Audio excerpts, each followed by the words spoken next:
Η Ενδήμο, οι ενεργοί δημότες Καστοριάς, είναι μια ομάδα από δραστήριους ανθρώπους που αποφάσισαν να διεκδικήσουν το Δήμο όχι από κάποια φιλοδοξία ή συμφέρον, αλλά από την αναγκαιότητα των κοινωνικών και οικονομικών περιστάσεων. Θέλουμε να αποδείξουμε ότι Δήμος δεν είναι μια μορφή εξουσίας ή που κάποιοι αποφασίζουν να ερημούν κάποιον άλλο, αλλά όλοι μαζί. Προσπαθούμε να κάνουμε πράξη τη συμμετοχική δημοκρατία.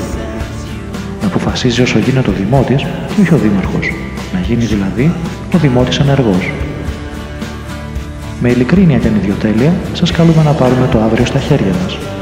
Οι περιστάσεις απαιτούν συνεργασία και φρέσκες ιδέες.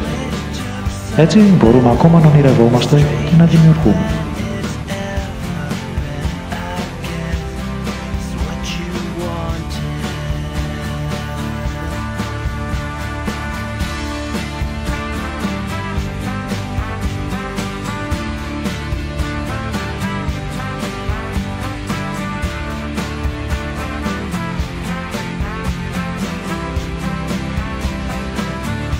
Ενεργοί δημότες Καστοριάς.